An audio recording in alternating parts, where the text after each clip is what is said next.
नमस्कार प्यारे विद्यार्थियों, कैसे हैं आप लोग। उम्मीद है अच्छे होंगे, स्वस्थ होंगे। स्वागत है आपका संस्कृत शिक्षा में और मैं हूं बिंदु शर्मा। आज हम करेंगे अपना शेमुषी का पाठ 3, व्यायामः सर्वदा पथ्य। व्यायाम हमेशा अच्छा होता है, उचित होता है। तो आइए शुरू करते हैं अपनी कक्षा। यदि आपको कक्षा अच्छी लगे तो लाइक कीजिए, शेयर कीजिए, कमेंट कीजिए और चैनल पर नए हैं तो प्लीज़ चैनल को सब्सक्राइब कीजिए। आइए शुरू करते हैं। पहले इसका पाठ का परिचय पढ़ लेते हैं थोड़ा सा। क्या है इसमें? पाठ परिचय एवं पाठ का सार। प्रस्तुत पाठ आयुर्वेद के प्रसिद्ध ग्रंथ सुश्रुत संहिता। आयुर्वेद का प्रसिद्ध ग्रंथ कौन सा है? सुश्रुत संहिता। यह सुश्रुत संहिता में के चिकित्सा स्थान में वर्णित सुश्रुत संहिता से लिया गया है। ये सुश्रुत संहिता के चिकित्सा स्थान में वर्णित 24वें अध्याय से संकलित है। इस ग्रंथ में मुख्य रूप से शल्य चिकित्सा की प्रधानता है। शल्य चिकित्सा क्या होती है? जो ऑपरेशन आदि होते हैं वो शल्य चिकित्सा होती है। क्योंकि आचार्य सुश्रुत शल्य चिकित्सक के महान विद्वान दिवोदास के शिष्य थे। दिवोदास कौन थे? ये शल्य चिकित्सा के महान विद्वान थे। और इनके शिष्य कौन थे? सुश्रुत। यानी सुश्रुत के गुरु कौन थे? सुश्रुत के गुरु कौन थे? वो थे दिवोदास। आचार्य सुश्रुत ने अपने गुरु के उपदेशों को अपने ग्रंथ में लिखा। इस ग्रंथ में कुल 120 अध्याय हैं। कितने अध्याय हैं? 120, जिसके मुख्य 5 प्रकरण हैं। सुश्रुत संहिता में कितने अध्याय हैं? सुश्रुत संहिता में कितने अध्याय हैं? 120 अध्याय हैं। और प्रकरण कितने हैं? 5। प्रकरण कितने हैं? 5। उन प्रकरणों को सूत्र, स्थान, निदान, स्थान, शरीर स्थान, क्या क्या? सूत्र स्थान, निदान स्थान, शरीर स्थान, चिकित्सा स्थान तथा कल्प स्थान के नाम से जाना जाता है।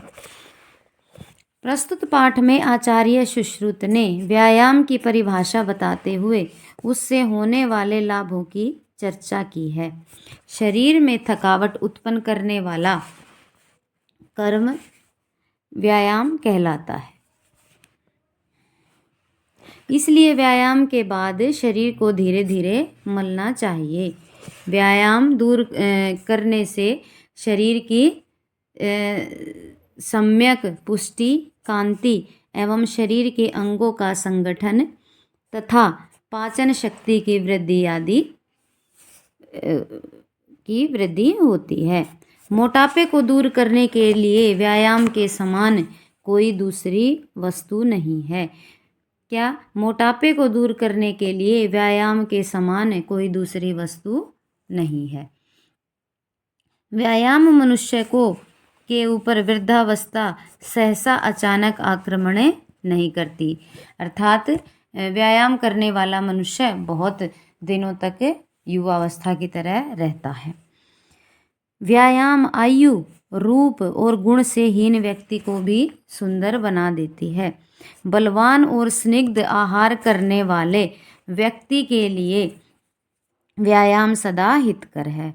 व्यक्ति को शीत, वसंत आदि ऋतुओं में अपनी आधी शक्ति के अनुकूल व्यायाम करना चाहिए। कितनी शक्ति के अनुसार? आदि शक्ति के अनुसार व्यायाम करना चाहिए। सभी प्रकार के रोगों से बचने के लिए अपनी आयु, शक्ति, शरीर, देशकाल तथा आहार का विचार करते हुए व्यायाम करना चाहिए। आइए अब इसकी हिंदी व्याख्या देख लेते हैं। प्रसंग सहित हिंदी सरलार्थ एवं भावार्थ। शरीरायास जननम करम व्यायाम संजितम तत्कृत्वा तु सुखम देह विमृदनीयात समन्ततः। अन्वय देख लेते हैं इसका।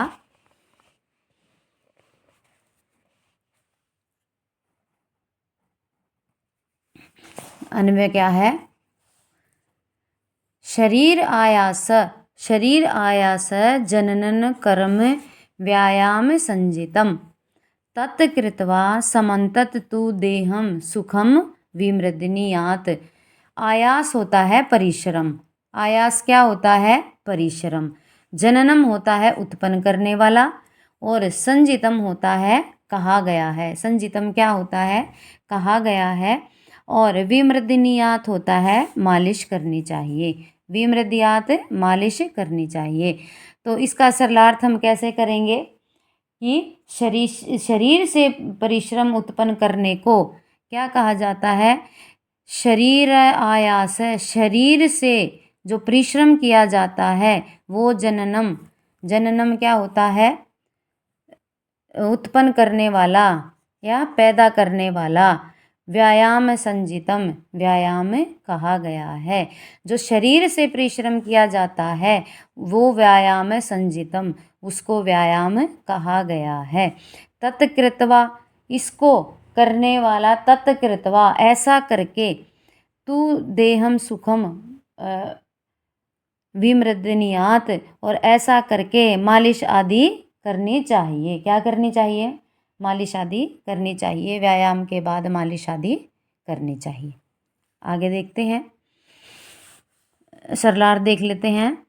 शरीर में परिश्रम से थकावट उत्पन्न करने वाले कर्म को व्यायाम कहा गया है। क्या कहा गया है? व्यायाम कहा गया है। जो करने से क्या होता है?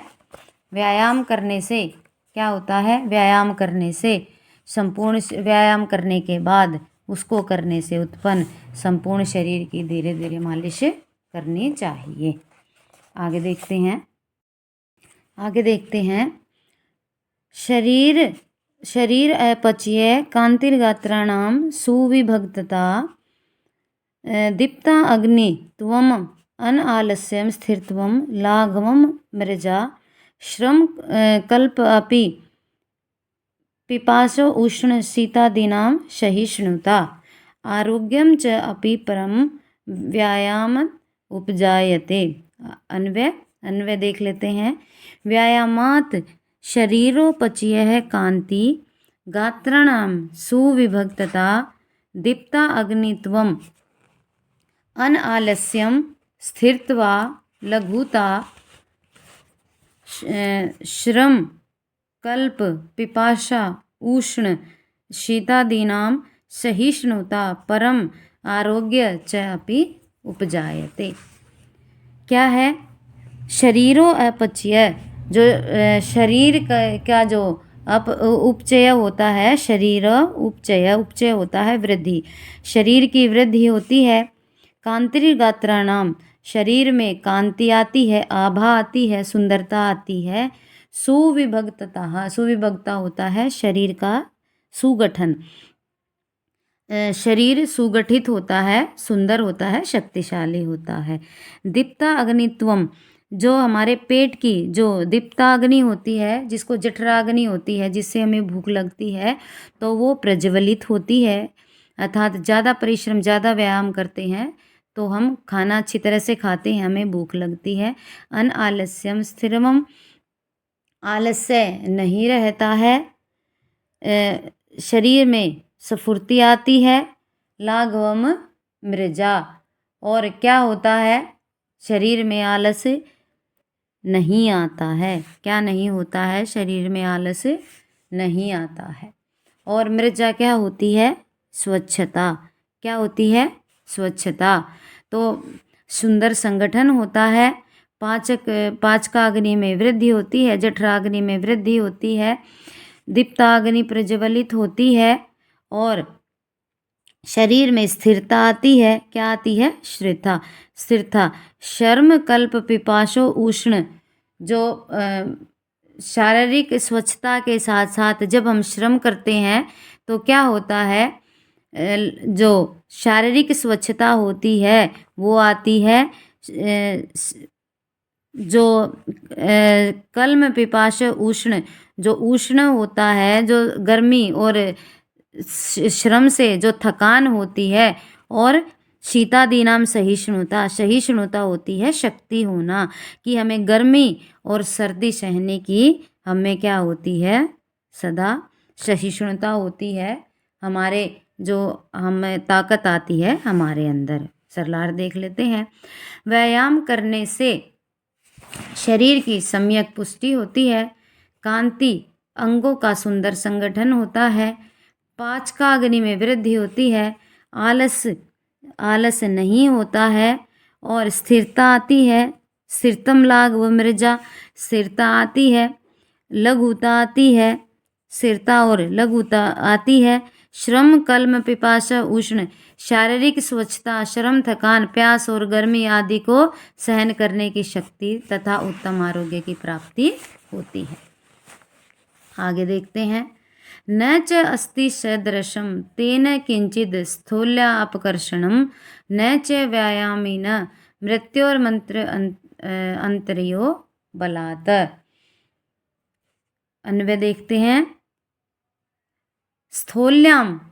स्थूल्याम अपकर्षणम तेन सदृशं किंचित न अस्ति व्यायामिन मृत्य न च अरय च बलात् न अर्दयन्ति।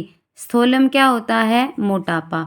अपकर्षणम कम करना या दूर करना, मृत्य व्यक्ति को, और अर्दयंती कुचल डालते हैं, अर्य शत्रु। इसमें मोटापे के बारे में बताया गया है कि जो अपना मोटापे को दूर करने के लिए क्या करते हैं लोग? वो व्यायाम करते हैं। न च अस्ति इस सदृशम तेन, इसके समान और कोई भी नहीं है, यानी ये सबसे अच्छा है। किंचित स्थूल्या अपकर्षणम, जो स्थूल्या होता है, स्थूल क्या होता है? मोटा।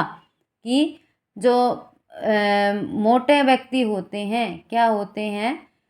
जो उनको क्या करना चाहिए? व्यायाम करना चाहिए अपने मोटापे को। स्थूल्या अपकर्षणम, अपने मोटापे को दूर करने के लिए। न च अस्ति सदृशम तेन, इसके अलावा और कुछ भी दूसरा उपाय नहीं है। स्थूल्य होता है मोटापा। अपने मोटापे को दूर करने के लिए इससे अतिरिक्त कोई भी उपाय नहीं है। न च व्यायामिन मृत्युर अंतर्यो बलात्, और वो क्या होता है? व्यायाम जो व्यायाम होता है वो अभीरत से क्या होता है? तल्लीन होने वाला। ये क्या होता है? जो व्यायाम ही जो क्या होता है? मर्दर अंतयो बलात्, वो मृदय कर देता है, मर्दन कर देता है। किसका? मृत्य व्यक्ति के, अर्दयंती कुचल देता है। किसको? अर्य शत्रुगण को। कि व्यक्ति के शरीर में न च व्यायाम के अतिरिक्त और कोई नहीं है जो मृत्य मर्द यंत्र्यो बलात्, जो व्यक्ति के रोगों को कुचल देता है। क्या करता है? अर्दयंती कुचल देता है। अर्य होते हैं शत्रु।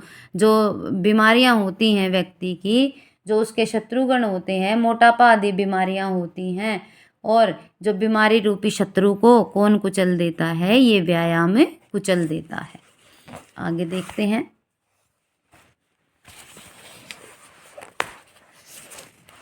अनुवाद देख लेते हैं। मोटापे को दूर करने के लिए व्यायाम के समान कोई दूसरी वस्तु नहीं है।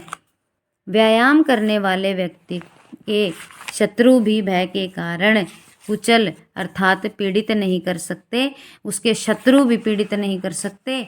और जो बीमारी रूपी, यहाँ पर क्या है? जो ये शत्रु कौन है? उसके जो बीमारी रूपी शत्रु हैं वो उसको कुचल नहीं सकते। शरीर में, भावार्थ देख लेते हैं। शरीर में मांस और चर्बी से मोटापा आता है। जो व्यक्ति नियमित व्यायाम करता है उसके शरीर की मांस व चर्बी की आदि वृद्धि न होने से मोटापा नहीं होता। और इसके अतिरिक्त जो व्यक्ति मोटे हैं वे नियमित व्यायाम करने से पतले हो जाते हैं, और व्यायाम करने वाले व्यक्ति से उसके शत्रु भी डरते हैं, या शत्रु भी डरते हैं, और ये बीमारी रूपी जो शत्रु होते हैं वो भी डरते हैं।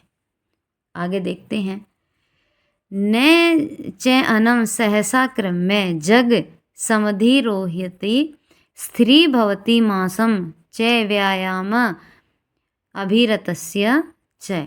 अन्वय व्यायाम अभिरतस्य मांसम स्त्री भवति न च एनम जरा सहसा आक्रम्य समधिरोहति च। आक्रम में क्या होता है? हमला करना। आक्रम में हमला करना या आक्रमण करना। जरा होता है बुढ़ापा। जरा क्या होता है? बुढ़ापा। अभीतरस्य तल्लीन होने का, कि जो व्यायाम अभिरत से, जो व्यायाम में अभिरत रहते हैं, जो व्यायाम में लगे रहते हैं, उनका मांसम स्थिर भवति, उनका मांस स्थिर हो जाता है, हड्डियां मजबूत हो जाती हैं, स्थिर हो जाती हैं। यानी उसकी जो मांस हैं, हड्डियां हैं, वो क्या हो जाती हैं? ताकतवर हो जाती हैं। न च एनम जरा, उसके पास जरा बुढ़ापा भी नहीं आता। सहसा आकर में समधिरोहति च, और कभी भी वृद्धा अवस्था उस पर समधिरोहति च, कभी भी वो आक्रमण नहीं करती। कौन आक्रमण नहीं करती? कौन आक्रमण नहीं करती उस पर? बुढ़ापा और बीमारियां कोई आक्रमण नहीं करती। एक बार फिर देख लेते हैं। व्यायाम अभिरतस्य मांसम स्थिरो भवति, व्यायाम से हमारा शरीर स्वस्थ रहता है और हड्डियां मजबूत होती हैं। क्या होती हैं? हड्डियां मजबूत होती हैं। और न चैनम जरा सहसा आक्रम्य, और उस पर जो जरा है, जो बुढ़ापा है, वो अचानक से हमला नहीं करता। किस कैसे मनुष्य के ऊपर? ऐसे मनुष्य के ऊपर जो हर समय व्यायाम करता रहता है। सरलार्थ है, व्यायाम में तल्लीन रहने वाले मनुष्य की मांसपेशियां दृढ़ और मजबूत होती हैं और ऐसे मनुष्य के ऊपर वृद्धावस्था सहसा आक्रमण नहीं करती। आगे देखते हैं 6। व्यायाम स्वीन गात्रस्य पदभ्याम उद्वर्तितस्य च व्याधयो न उपसरन्ति वयन्तेव अमीवोरगाः वयोरूपगुणैर्हीनम अपि कुर्यात् सुदर्शनम। अन्वय देखते हैं। व्यायाम स्विनगात्रस्य पदभ्याम उद्वर्तितस्य न च वैन्ते उर्गा इव व्याधाय न उपसरन्ति। व्यायाम वयरूपगुणैर्हीनम अपि सुदर्शनम करवात। क्या है? व्यायाम स्वीन गात्रस्य, गात होता है शरीर, और व्यायाम, व्यायाम से जो पसीना आता है, क्या आता है? व्यायाम से जो हमारे शरीर में पसीना आता है। पदभ्याम उद्वर्तितस्य, उद्वर्तितस्य होता है उठाना, दोनों पैरों को ऊपर उठाने वाले व्यायाम से।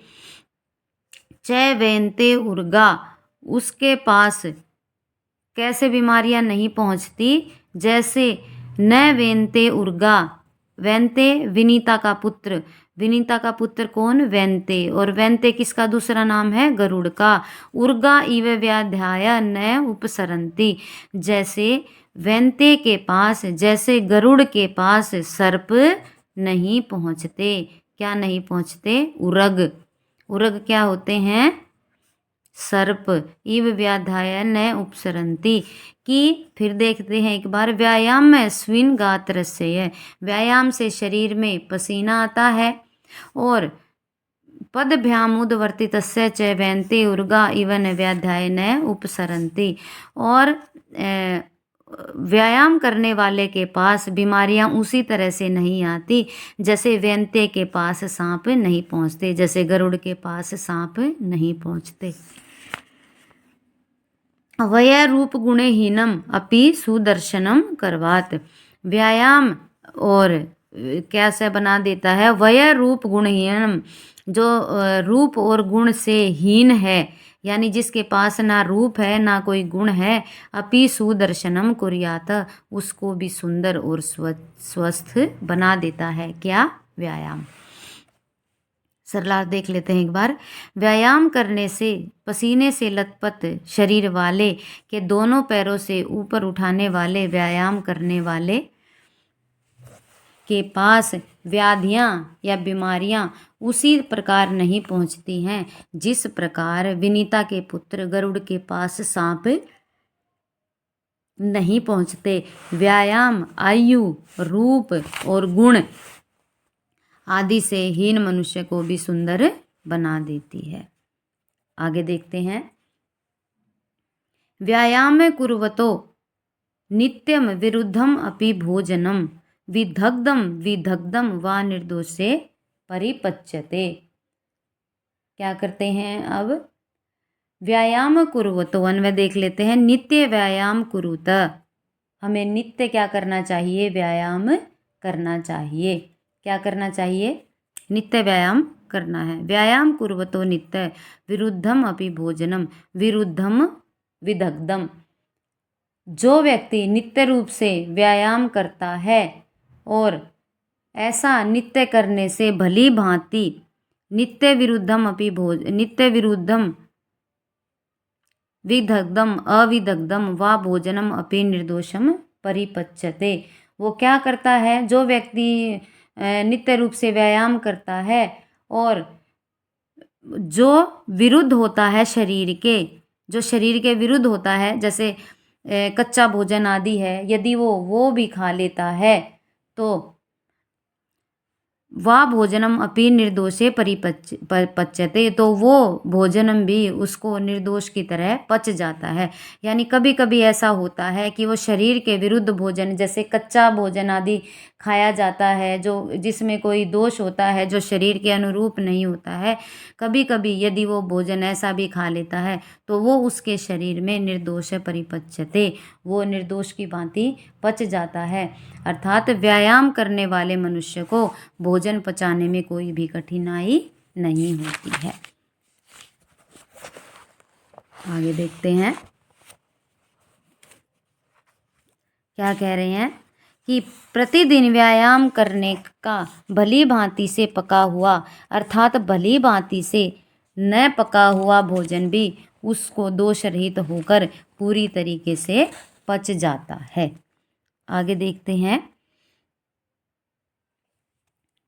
व्यायामो ही सदा पथ्यो बलीनाम स्निग्ध भोजिनाम स च शीते वसंते च तेषाम पथ्यतम स्मृत।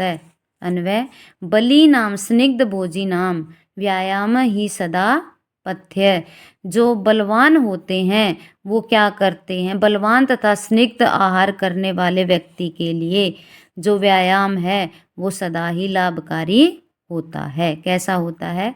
सदा ही लाभकारी होता है। आगे, स्थिजदा पथ्य तेषाम शीते वसंते च स पथ्यतम स्मृत। चाहे वो तो व्यायाम कब कब करना चाहिए? शीत में भी, वसंत में भी और हर ऋतु में व्यायाम करना चाहिए। और ज़्यादा अच्छा, वैसे तो व्यायाम हर ऋतु में करना चाहिए, लेकिन जो व्यायाम होता है वो शीतकाल और वसंत काल में ज़्यादा करना चाहिए, क्योंकि इन दिनों में जो भोजन है वो सुपाच्य होता है, अर्थात जल्दी पक जाता है। तो बलवान तथा स्निग्ध आहार करने वाले व्यक्तियों के लिए व्यायामों बलीना स्निग्ध भोजी नाम व्यायाम सदा ही पथ्य। जो बलशाली लोग होते हैं और जो स्निग्ध भोजन करते हैं, जो व्यायाम होता है सदा ही उनके लिए, जो स्निग्ध भोजन करता है व्यायाम उसके लिए लाभकारी होता है। वैसे तो हर ऋतु में व्यायाम कर सकते हैं, लेकिन शीतकाल और वसंत काल में च पथ्यतम स्मृत, यह बहुत ही उचित कहा गया है। एक सर्दियों के दिन में व्यायाम बहुत उचित कहा गया है और एक वसंत ऋतु में। सरलार्थ देख लेते हैं। बलवान तथा स्निग्ध आहार करने वाले व्यक्ति के लिए व्यायाम सदा उचित ही है और शीत एवं वसंत ऋतु में इसका सेवन अर्थात व्यायाम करना चाहिए। वैसे तो सब ऋतुओं में, लेकिन शीत और वसंत में व्यायाम जरूर करना चाहिए। आगे देखते हैं। सर्वेषु व्रतेषु हरः पुंभिर आत्मा हितैषिभिः बलस्थ्यार्धेन कर्तव्यो व्यायामो हन्त्यो अन्यथा। अन्वय आत्महितैषी भी पुंभिः सर्वेषु ऋतुषु अहरह बलस्य अर्धेन व्यायाम कर्तव्य अथवा हन्यत। क्या कह रहे हैं कि अपना हित चाहने वाले आत्महितैषी, अपना हित चाहने वाले जो लोग होते हैं, जो लोग अपना हित चाहते हैं, पुंभी जो पुरुषों द्वारा, क्या जो ऐसे पुरुष जो आत्महितैषी होते हैं, अपना हित चाहते हैं, उनको सभी ऋतुओं में क्या करना चाहिए? अहरह बलस्य अर्धेन व्यायाम कर्तव्य अथवा हन्यत। अथवा हन्यत, नहीं तो वो मारा जाता है। क्यों मारा जाता है? कि अपनी आधी शक्ति से भी क्या करता है कि जो आत्मचिंतन करता है, आत्महित करता है जो मनुष्य, वो अपने बल से सभी ऋतुओं में हर दिन व्यायाम करे। सभी ऋतुओं में सभी निशों में लगातार वो व्यायाम करे। बलस्य अर्धेन व्यायाम, जितना उसका बल है उससे आधे बल में व्यायाम करे। यानी यदि वो 2 घंटे व्यायाम कर सकता है तो उसको 1 घंटे व्यायाम करना चाहिए। बलस्य अर्धेन व्यायाम, सभी ऋतुओं के दिन व्यायाम करे। तो अन्यथा हन्यत, नहीं तो वो मारे जाते हैं। वो क्यों मारे जाते हैं? क्योंकि बीमारियां इतनी लग जाती हैं कि वो बीमारियां उसको मार देती हैं। तो अपना हित चाहने वाले पुरुषों के द्वारा सभी ऋतुओं में प्रतिदिन हर रोज आदि शक्ति के अनुकूल व्यायाम करना चाहिए, अन्यथा वे लोग मारे जाते हैं। अर्थात व्यायाम न करने के घातक परिणाम होते हैं। आगे देखते हैं। हदिस्थान स्थितो वायुर्यदा वक्रतं प्रपद्ये व्यायाम कुर्वतो जनन्तोस्तद् बलार्धस्य लक्षणम्। व्यायाम कुर्वत जंतो हृदय स्थान स्थित। हृदय स्थान हृदय में स्थित। हृदय स्थान हृदय में स्थित। वक्रतम, स्थित वायु सदा वक्रतम। वक्रतम होता है, ये वकृत क्या होता है? ये होता है टेढ़ा, मुख को। वक्रतरम क्या होता है? मुख को। प्रपद्ये पहुँचाता है। तद बलार्धस्य लक्षणम, ये बलार्धा के चिन्ह हैं। तो ये एक व्यायाम के बारे में बताया गया है इसमें कि जब जो लोग व्यायाम करते हैं ना, वो लोग क्या करते हैं, जब उनके हृदय में स्थित वायु होती है, जो हृदय में स्थित वायु, जो कुंभक एक व्यायाम होता है, एक आसन होता है कुंभक, जो कुंभक की गई हुई वायु जो है, जो वक्रतरम, जो उसके मुख में पहुंचती है, तो व्यायाम करने से बलार्ध के लक्षण स्पष्ट होते हैं। बलार्ध से लक्ष्मण, बलार्धा एक व्यायाम होता है, तो उसके लक्षण स्पष्ट होते हैं।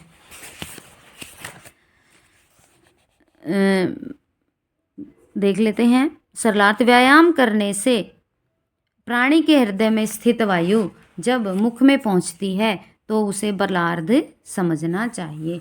और आज का अपना अंतिम श्लोक। वयो बल शरीराणि देश कालाश्च नानी च समीक्षय कुर्याद व्यायाम अन्यथा रोगम आपनुयात्। वयः बल शरीरिणी देश काल अशनानि च समीक्षय व्यायाम कुर्यात् अन्यथा रोगम आपनुयात्। ये होता है नाशनानि वय बल शरीराणि। वय आयु, वय क्या होती है? आयु। अशनानि भोजन आदि आहार। समीक्ष सोच समझकर, आपनुयत प्राप्त होती है। कि कैसे कैसे? कि अपने वय, अपने शरीर को देखकर, देश को देखकर, काल को देखकर सदा ही क्या करना चाहिए? व्यायाम करना चाहिए। अन्यथा रोगम आपनुयात, अन्यथा रोग उत्पत्ति की संभावना बनी रहती है। हमें जहाँ हम जिस देश में रह रहे हैं उसकी जलवायु क्या है, हमें कैसे व्यायाम करना है, और आप भोजन क्या कर रहे हैं। यदि आप भोजन कम कर रहे हैं, व्यायाम ज़्यादा कर रहे हैं, तो वो भी हमारे लिए नुकसानदेह हो सकता है। तो ये हमने आज 11 श्लोक इसके पढ़ लिए हैं। तो ये थी अपनी आज की कक्षा। इसका जो अभ्यास कार्य है वो हम दूसरी कक्षा में करेंगे। कमेंट करके बताइए कि आपको, आपके लिए क्लास यूज़फुल लग रही है आपको या नहीं। तो अब के लिए बस इतना ही। मिलते हैं शाम को एक नई कक्षा के साथ। तब तक के लिए स्वस्थ रहिए, मस्त रहिए। आपका दिन शुभ हो। नमो नमः।